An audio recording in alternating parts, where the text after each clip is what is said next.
Hello ನಮಸ್ಕಾರ. ಈ ಒಂದು ವಿಡಿಯೋ ನಾವು Rani Chennamma university BCom semester third basic English ಸಿಲೆಬಸ್ನ ನೋಡೋಣ. ಸೊ SEP ಸಿಲೆಬಸ್ ಇದು ರಾಣಿ ಚೆನ್ನಮ್ಮ ಯೂನಿವರ್ಸಿಟಿದು SEP ಸಿಲೆಬಸ್. ಸೊ ಮೊದಲಿಗೆ ನೋಡ್ರಪ್ಪ ಅಂದ್ರೆ ನಿಮ್ಗೆ ಯೂನಿಟ್ 1 ಯೂನಿಟ್ 2 ಆಮೇಲೆ ಯೂನಿಟ್ 3 ಇರ್ತದೆ. ಟೋಟಲ್ 3 ಯೂನಿಟ್ಸ್ ಅದಾವ ನಿಮ್ಗೆ. ಫಸ್ಟ್ ಯೂನಿಟ್ ಒಳಗೆ ನೀವು ಟೆಕ್ಸ್ಟ್ ಮತ್ತು ಮೀಡಿಯಾನ ಕಲಿತೀರಿ. ಸೆಕೆಂಡ್ ಯೂನಿಟ್ ಒಳಗೆ ನೀವು ಏನಪ್ಪ ಅಂದ್ರೆ ಕಮ್ಯುನಿಕೇಷನ್ ಸ್ಕಿಲ್ಸ್ ಅನ್ನು ಕಲಿತೀರಿ. ಇನ್ನು ಥರ್ಡ್ ಯೂನಿಟ್ ಒಳಗೆ ಗ್ರಾಮರ್ ಫಾರ್ ಕಾಂಪಿಟೇಟಿವ್ ಎಕ್ಸಾಮ್ಸ್ ಅಂತ ಹೇಳಿ. ಸೊ ಸೆಕೆಂಡ್ ಯೂನಿಟ್ ಒಳಗೆ ಕಮ್ಯುನಿಕೇಷನ್ ಸ್ಕಿಲ್ಲ, ಥರ್ಡ್ ಒಳಗೆ ಏನಪ್ಪ ಅಂತಂದ್ರೆ ಕಾಂಪಿಟೇಟಿವ್ ಎಕ್ಸಾಮ್ ಪರ್ಪಸ್ ಏನಂದ್ರೆ ನಿಮ್ಗೆ ಗ್ರಾಮರ್ ಇರ್ತೈತಿ. ಭಾಳಷ್ಟು ಈಸಿ ಐತಿ ಸಿಲೆಬಸ್. ಸೊ ಮೊದಲಿಗೆ ನೋಡ್ರಿ, the first thing is room on the roof by Ruskin bond. So room on the roof by Ruskin bond. Next ನೋಡ್ರಿ, ಇದೇನಪ್ಪ ಅಂದ್ರೆ ನಾವೆಲ್ ಇರ್ತೈತಿ ರೀ. ರೂಮ್ ಆನ್ ದ ರೂಫ್ ಏನಿಲ್ಲ ಅದು ನಾವೆಲ್ ರೀ, ನೆನ್ಪಿಟ್ಕೊರಿ. So it's a novel. Next the pearl by John Steinbeck. So the pearl ಏನಪ್ಪ ಅಂತಂದ್ರೆ ಒಂದು ಮೂವಿ ಐತ್ರಿ, ಅದು ಯೂಟ್ಯೂಬ್ ಮೇಲೆ ನೀವು ಅದನ್ನ ನೋಡಬೇಕು, ಅದ್ರ ಬಗ್ಗೆ ನೀವು ಬರಿಬೇಕು. ಸಿಂಪಲ್ ಐತಿ ಸಿಲೆಬಸ್. ಒಂದು ಕಾದಂಬರಿ ಇರ್ತೈತಿ, ಒಂದು ಯೂಟ್ಯೂಬ್ ವಿಡಿಯೋ ಐತಿ. ನೆಕ್ಸ್ಟ್ ಬುಕ್ ರಿವ್ಯೂ ಅಂತ ಹೇಳಿ ಕೊಟ್ಟಾರಲ್ಲಿ. ಬುಕ್ ರಿವ್ಯೂ ಅಂದ್ರೆ ಏನಂತ ಹೇಳಿ ನೀವು ಅಲ್ಲಿ ಮೆನ್ಷನ್ ಮಾಡಬೇಕು. Book review as an art skill of writing book reviews. Book review on your favourite book.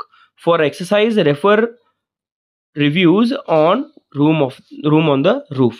So ನೋಡ್ರಿ ಏನಂತಂದ್ರೆ ಇಲ್ಲಿ ರೂಮ್ ಆನ್ ದ ರೂಫ್ ಏನಾಯ್ತು, ಇದ್ರ ಮೇಲೆ ನೀವು ಒಂದು ಎಕ್ಸಸೈಸ್ ಮಾಡ್ರಿ ಅಂತ ಹೇಳ್ತಾರೆ. ಇನ್ನು ಬುಕ್ ರಿವ್ಯೂ ಅಂದ್ರೆ ಏನ್ರಿ, ಬುಕ್ಕನ್ನು ಬದ್ದಲ ನಿಮ್ಮ ಅನಿಸಿಕೆಗಳನ್ನ ಬರೆಯೋದು. ಓಕೆ, ಅದನ್ನ ಪ್ರಾಪರ್ ವೇ ಒಳಗೆ ಅದಕ್ಕೊಂದು ಫಾರ್ಮ್ಯಾಟ್ ಐತ್ರಿ, ಕರೆಕ್ಟ್ ಫಾರ್ಮ್ಯಾಟ್. ಆ ಫಾರ್ಮ್ಯಾಟ್ ಪ್ರಕಾರ ನೀವು ಬುಕ್ ರಿವ್ಯೂವನ್ನ ಬರಿಬೇಕಲ್ಲಿ. Okay, keep that in mind. So don't get confused. Book review ಅಂದ್ರೆ ಬುಕ್ಕಿನ ಬದ್ದಲ್ಲಿ ಯಾವುದೋ ಒಂದು ಕಾದಂಬರಿ ಆಗಿರಲಿ ಅಥವಾ ಒಂದು ನಾಟಕ ಆಗಿರಲಿ. ಅಂದ್ರೆ ನಾಟಕ ಅಂದ್ರೆ ಡ್ರಾಮಾ ಬುಕ್ ಆಗಿರ್ಬೋದು, ಶೇಕ್ಸ್ಪಿಯರ್ನ ಬುಕ್ಸ್ ಇರ್ಬೋದು, ರೀಸೆಂಟಾಗಿ ಬಂದಿರೋ ಯಾವ ಬುಕ್ಸ್ ಇರಲಿ. ಈಗ ನೋಡ್ರಿ, ಮೋಸ್ಟ್ ರೋಲಿ BCom ಆಗಲಿ BBA ಹುಡುಗರು ಯಾವ ಓದ್ತಿರ್ತಾವ ಅಂದ್ರೆ ಬುಕ್ಸ್ ಅವ್ರಿಗೆ ಬಿಸ್ನೆಸ್ ಮಾಡೋದಿರ್ತದ ಅಂತಲೇ ಈ ಏನಪ್ಪ ಆಲ್ಕೆಮಿಸ್ಟ್ ಓದ್ತಿರ್ತಾರ, ಅಥವಾ ವೇಕಪ್ ಲೈಫ್ ಈಸ್ ಕಾಲಿಂಗ್ ಅಂತ ಓದ್ತಿರ್ತಾರ. So all these books. Okay, ನೆನ್ಪಿಟ್ಕೊರೋದನ್ನ. ಇನ್ನು ಮೂವಿ ರಿವ್ಯೂಸ್ ಅಂತ ಹೇಳಿ ಕೊಟ್ಟಾರ ನೋಡ್ರಿ. ಸೇಮ್ ಇಲ್ಲಿ ಮತ್ತು ಇಲ್ಲಿ ಏನು ಫರ್ಕ್ ಇಲ್ಲ ನೋಡ್ರಿ. ಬುಕ್ ರಿವ್ಯೂಸ್ ಅನ್ ಆರ್ಟ್ ಅಂತ ಹೇಳಿ ಇಲ್ಲಿ ಕೊಟ್ಟಾರ. ಆಮೇಲೆ ಮೂವಿ ರಿವ್ಯೂಸ್ ಅನ್ ಆರ್ಟ್ ಎಲ್ಲ ಸೇಮ್ ರೀ. ಸ್ಕಿಲ್ ಆಫ್ ರೈಟಿಂಗ್ ಆಯಿತು, ಮೂವಿ ರಿವ್ಯೂಸ್ ಆಯಿತು, movie review on your favourite movie. Okay, movie review on your favourite movie ಅಂತ ಹೇಳ್ತಾರ.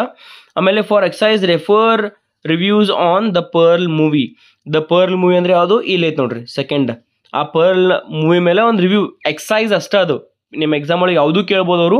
ಅಥವಾ ಬರೀ ಮೂವಿ ರಿವ್ಯೂ ಅಂದ್ರೆ ಏನು, ಯಾವ ರೀತಿ ಅಂತ ಹೇಳಿ, ಅಥವಾ ನಿಮ್ಮೊಂದು ಓನ್ ಎಕ್ಸಾಂಪಲ್ ಒಳಗೆ ಕೊಡ್ರಿ ಬರೀರಿ ಅಂತ ಹೇಳಿ ಹೇಳ್ತಾರೆ. ಸೇಮ್ ಬುಕ್ ರಿವ್ಯೂನು ಯಾವುದೋ ಒಂದು ಬುಕ್ಕನ್ನು ಮೆನ್ಷನ್ ಮಾಡಿರ್ತಾರ, ಅಥವಾ ನಿಮ್ಮ ಓನ್ ಯಾವುದಾದ್ರೂ ಒಂದು ಬುಕ್ ತೊಗೊಂಡು ನೀವು ಅದನ್ನು ಏನಪ್ಪ ಅಂತಂದ್ರೆ ರಿವ್ಯೂನ ಬರೀರಿ ಅಂತ ಹೇಳಿ ಕೊಡ್ತಾರೆ. ಸಿಂಪಲ್ ಐತ್ರಿ ಸಿಲೆಬಸ್. ಒಮ್ಮೆ ನಿಮಗೆ ಬುಕ್ ರಿವ್ಯೂ ಹೆಂಗೆ ಮಾಡಬೇಕು, ಆಮೇಲೆ ಮೂವಿ ರಿವ್ಯೂ ಹೆಂಗೆ ಮಾಡ್ಬೇಕು ಅನ್ನೋದು ಗೊತ್ತಾದ್ರೆ ಮುಗಿತ್ರಿ. ಓಕೆ, ಇನ್ನು ನೆಕ್ಸ್ಟ್ ನೋಡ್ರಿ, ಕಮ್ಯುನಿಕೇಷನ್ ಸ್ಕಿಲ್ಸ್ ಯಾವ್ಯಾವು. ಕಾನ್ಫಿಡೆನ್ಸ್ ಬಿಲ್ಡಿಂಗ್ ಐತ್ರಿ.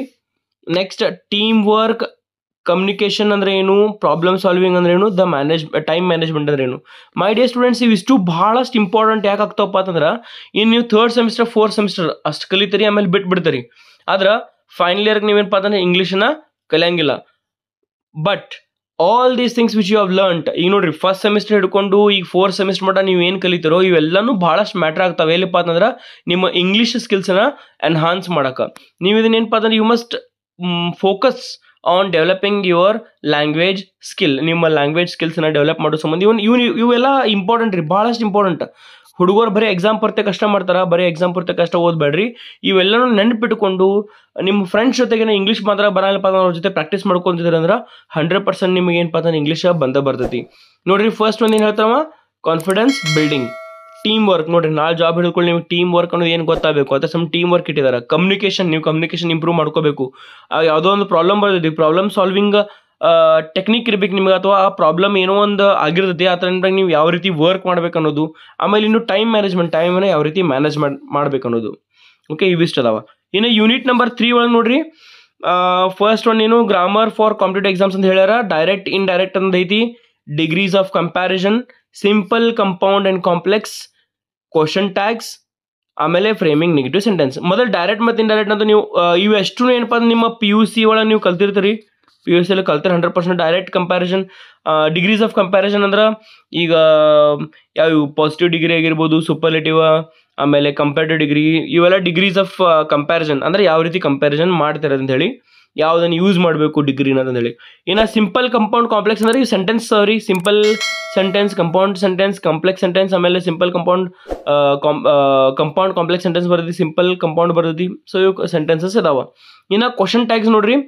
ಕ್ವಶನ್ ಟ್ಯಾಗ್ ಅಂದ್ರೆ aren't you, wasn't he is going to market, isn't he is going to market, isn't isn't ಅಂತಂದು ಹೇಳಿ ನೀವು ಬರ್ದಿರ್ತಾರಲ್ಲ. ಸೊ ಅದಕ್ಕಲ್ಲಿ ಏನಪ್ಪ ಅಂತಂದ್ರೆ ನೀವು ಒಂದು ಕ್ವಶನ್ ಟ್ಯಾಗ್ನ ಆ್ಯಡ್ ಮಾಡ್ತೀರಿ, ಕ್ವಶನನ್ನು ಹಾಕಬೇಕಲ್ಲಿ. ಸೊ ಇವಿಷ್ಟು ಏನಪ್ಪ ಅಂದ್ರೆ ಕ್ವಶನ್ ಟ್ಯಾಗ್ಸ್ ಬರ್ತಾವ. ಇನ್ನು framing negative questions, negative sentences, questions ಅಂದ್ರೂ ಅಂತ, ಸೆಂಟೆನ್ಸಸ್ ಅಂದ್ರೂ ಅಂತ. ಸೊ ನೆಗೆಟಿವ್ ಸೆಂಟೆನ್ಸ್ ಅನ್ನೋಕ್ಕಿಂತ ಕ್ವಶನ್ಸ್ ಆಗ್ತಾವ್ರಲ್ಲಿ. ಫ್ರೇಮಿಂಗ್ ನೆಗೆಟಿವ್ ಸೆಂಟೆನ್ಸ್ ಯಾವ ರೀತಿ ಮಾಡಬೇಕು, ನೀವು ಕ್ವಶನ್ಸನ್ನ ಯಾವ ರೀತಿ ಕೇಳಬೇಕು, ನೆಗೆಟಿವ್ ಕ್ವಶನ್ಸನ್ನ ಅಂತಂದು ಹೇಳಿ ನಿಮ್ಮೊಂದು ಗ್ರಾಮರ್ ಐತಿ. ಆಮೇಲೆ ಇದನ್ನ ಗ್ರಾಮರ್ ನೀವು ಹೆಂಗೆ ಮಾಡಬೇಕಪ್ಪ ಅಂತಂದ್ರೆ ರೆಫರೆನ್ಸ್ ಎಲ್ಲಿಂದ ಹೋಗ್ಬೇಕಂದ್ರೆ UPSC, KPSC ಮತ್ತು KE ಎಕ್ಸಾಮ್ಸ್ ಒಳಗೆ ಕೇಳಿರ್ತಾರಲ್ಲ, ಆ ಒಂದು ಎಕ್ಸಾಮ್ನ ಕ್ವಶನ್ ಪೇಪರ್ ಒಳಗೆ ಬರುವಂಥವನ್ನ ನೀವು ರೆಫರ್ ಮಾಡಿಕೊಂಡು ಅದನ್ನ ಸ್ಟಡಿ ಮಾಡಿರಿ ಅಂತ ಹೇಳಿ ಹೇಳ್ತಾರೆ. So that it will be helpful for your syllabus. ಅಂದ್ರೆ ಸಿಲೆಬಸಲ್ಲಿ ನಿಮ್ಮ ಒಂದು ನಾಲೆಜ್ ಇನ್ಕ್ರೀಸ್ ಆಗ್ತೈತಿ ರೀ. ಓಕೆ, ಇವಿಷ್ಟು ಏನಪ್ಪ ಅಂದ್ರೆ ನಿಮ್ಮ ಸಿಲೆಬಸ್ ಇರ್ತೈತಿ. ಇವನ್ನೆಲ್ಲನೂ ನೀವು ಪ್ರಾಕ್ಟೀಸ್ ಮಾಡ್ಕೊತಿದ್ರೆ ಒಳ್ಳೇದ್ರಿ ಮೈ ಡಿಯರ್ ಸ್ಟೂಡೆಂಟ್ಸ್, ನಿಮಗೂ ಹೆಲ್ಪ್ ಆಗ್ತಾವೆ ನಾಳೆ ಇವ. ಆಮೇಲೆ ಇವು ಅಷ್ಟುದ್ರ ಮೇಲೆ ನಿಮಗೆ ವೀಡಿಯೋಸ್ ಬೇಕು, unit number 1, unit number 2, unit number 3 ಮೇಲೆ ಎಲ್ಲದ್ರ ಮೇಲೆ ನಿಮ್ಗೆ ಅಕಸ್ಮಾತ್ ವೀಡಿಯೋಸ್ ಬೇಕು ಅಂತಂದಿದ್ರೆ ಕಮೆಂಟ್ ಮಾಡ್ತೀರಿ, ಸರ್ ನಮ್ಗೆ ವೀಡಿಯೋ ಬೇಕ್ರಿ, ವೀಡಿಯೋ ಮಾಡ್ರಿ ಅಂತ ಹೇಳಿ. ಹಂಗೆ ಈ ವಿಡಿಯೋ ಹೆಂಗೆ ಅನಿಸ್ತದೆ ಅನ್ನೋದ್ರ ಬಗ್ಗೆ ಹೇಳ್ರಿ. So yes, that's it for today's video. 3 unit ಅದಾವ. ತಿಳಿದಿತ್ತು, ಅರ್ಥ ಆಗಿತ್ತು, ನಿಮ್ಮ ಸಿಲೆಬಸ್ ಏನೈತೆ ಅನ್ನೋದು ತಿಳಿದಿತ್ತಪ್ಪ ಅಂತಂದ್ರೆ ಶೇರ್ ಮಾಡಿರಿ, ಸಬ್ಸ್ಕ್ರೈಬ್ ಕೊಡ್ ಮಾಡಿರಿ ಈ ಚಾನಲ್ಗೆ, ಆಮೇಲೆ ಲೈಕ್ ಕೊಡೋದನ್ನ ಮರೆಯೋಕೆ ಹೋಗ್ಬೇಡ್ರಿ. See you all in the next videos my dear students.